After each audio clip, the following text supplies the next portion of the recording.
You know that the force applied on a body is directly proportional to the acceleration produced in the body. देखो, कोई भी एक body हो, ठीक है, कोई भी ऑब्जेक्ट हो, आप उसको फोर्स लगाते हो, अगर आप उस पर कोई फोर्स लगाते हो तो वो बॉडी मूव करेगी, और वो मूव कितनी तेज़ करेगी, कितनी एक्सेलरेशन आएगी उसमें, कितनी तेज़ मूव करेगी वो, जितनी ज़्यादा आप फोर्स लगाते जाओगे उतनी तेज़ वो मूव करेगी. सिंपल सा कॉन्सेप्ट है, ठीक है. तो यानी कि फोर्स जितनी ज़्यादा लगाते जाओगे एक्सेलरेशन उतनी ज़्यादा होती रहेगी, ठीक है.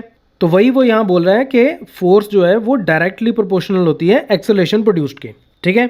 अब डायरेक्टली प्रोपोर्शन का अगर मैं इक्वेशन के फॉर्म में अगर देखूँ तो उसका क्या मतलब होता है. मान लो एक मेरे पास वेरिएबल है वाई और एक वेरिएबल है एक्स, ठीक है, और मैं कहता हूँ कि y और x आपस में डायरेक्टली प्रोपोर्शनल है.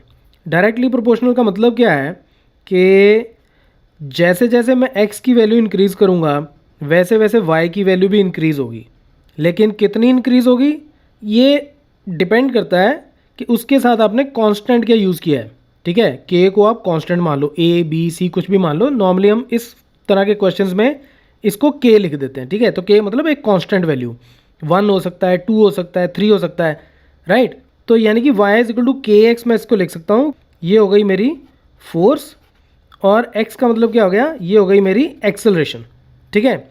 जस्ट इमेजिन के इसको k को मैं 2 मान लेता हूँ, ठीक है. Let k is equal to 2. अगर k को 2 मान लूँ तो ये इक्वेशन क्या आ जाएगी, y is equal to 2x. अब यहाँ पे x की वैल्यू अगर 1 हो तो y कितना आ जाएगा 2. अगर x की वैल्यू 2 हो तो y कितना आ जाएगा 4. अगर x की वैल्यू 3 हो तो y कितना आ जाएगा 6. तो यानी कि जैसे जैसे x की वैल्यू बढ़ रही है वैसे वैसे y की वैल्यू बढ़ रही है. यहाँ आप ये बोलो कि जैसे जैसे y की वैल्यू बढ़ रही है वैसे वैसे x की वैल्यू बढ़ रही है. तो इसका मतलब ये दोनों आपस में क्या हो गए, डायरेक्टली प्रोपोर्शनल. तो हम इसका ग्राफ बनाने के लिए ये कहता है right an equation two express this situation and plot the graph of the equation. तो ये ही मेरी इक्वेशन बन गई y इज इक्वल टू के एक्स. उसमें अब ग्राफ बनाने के लिए k को मुझे कुछ ना कुछ तो मानना पड़ेगा, ठीक है. सिर्फ k से तो मैं चल नहीं सकता. तो let us assume that k is equal to 2. तो मैं एज्यूम कर लेता हूँ कि इस केस में कांस्टेंट की वैल्यू जो है वो 2 है. तो मेरी इक्वेशन क्या बन गई, y is equal to 2x. तो y is equal to 2x हो गया. तो इसका मतलब ये जो मैंने यहाँ पे पॉइंट्स लिखे हैं, ये 1 2 2 4 3 6, ये सभी इस इक्वेशन की क्या है, सॉल्यूशंस. x की वैल्यू 1 डाली तो y कितना मिल गया 2. x की वैल्यू 2 डाली तो y कितना मिल गया 4.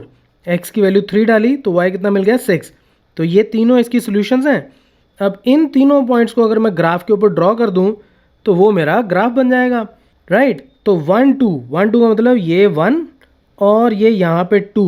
तो ये मैं स्केल से ही लगा देता हूँ, ठीक है. 2 मुझे यहाँ तक जाना है तो ये 1 इधर और 2 इधर, ये पॉइंट आ गया एक. देन 2 4, 2 और 4 का मतलब ये 2 यहाँ पे और 4 मेरा इधर जाएगा, 2 4. अब थर्ड पॉइंट को मैं इग्नोर कर देता हूँ 3 6, क्योंकि y 6 तक मैंने इसको प्लॉट नहीं किया. हम इन्हीं दोनों को ड्रॉ कर लेते हैं और फिर एक पॉइंट और ले लेंगे, ठीक है. तो ये जैसे मैंने इन दोनों को जब ड्रॉ किया, ज्वाइन किया, तो ये जो मेरा पॉइंट है ये आप देखोगे 0 0 से भी होकर निकल रहा है, राइट.